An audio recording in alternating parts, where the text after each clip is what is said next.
బెంగ పెట్టుకోకమ్మా, వచ్చి నా వీపు మీద కూర్చో అన్నారు. అంటే అమ్మ చూసిందిట, పక్కున నవ్వింది. వానరుని యొక్క చేష్టితమును బయట పెట్టాడో. ఎందుకని? అప్పటికి స్వామి చిన్నవారై ఉన్నారు, పిల్లి పిల్లంత వారై ఉన్నారు. అమ్మ వచ్చిన వీపు మీద కూర్చోమ్మా, 100 యోజనముల సముద్రాన్ని దాటించి ఆవలి ఒడ్డుకు తీసుకెళ్లి ప్రశ్రవణ పర్వత శిఖరముల మీద కూర్చున్న రామచంద్రమూర్తి యొక్క పాదార విందముల యందు సమర్పించి కృతకృత్యుడనవుతానమ్మా అన్నారు. అంటే అమ్మ నవ్వి ఓ మాట అంది.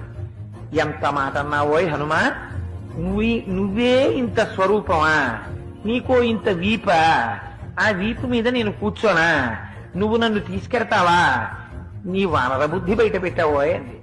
అంటే పాపం అంతకు ముందు ఎవరి చేత అధిక్షేపింపబడి ఎరగడు మహానుభావుడు. అంత మాట అనేసింది అమ్మ నన్ను.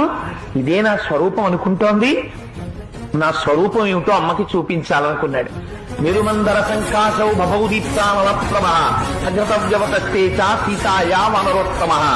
ఒక్కసారి మేరుపర్వత శిఖరాలు ఆకాశాన్ని చుంబిస్తూ ఎలా ఉంటాయో అంత స్వరూపాన్ని పొందేసి పెద్ద పెద్ద పాదాలతో, పిక్కలతో, మోకాళ్లతో, బలిసినటువంటి తొడలతో, సన్నటి నడువుతో, విశాలమైనటువంటి వక్షస్థలంతో, శంఖం లాంటి కంఠంతో, కాల్చిన పెనం లాంటి ముఖంతో, వాడి అయినటువంటి కోరలతో, పచ్చటి కన్నులతో, పెద్ద శిరోజములతో, మహానుభావుడు పరిఘల వంటి భుజములతో, పెద్ద పెద్ద వేళ్లతో, అంతంత అరిచేతులతో స్వామి నిలబడేటప్పటికీ అంత పైకి చూసి అమ్మ ఆశ్చర్యపోయింది.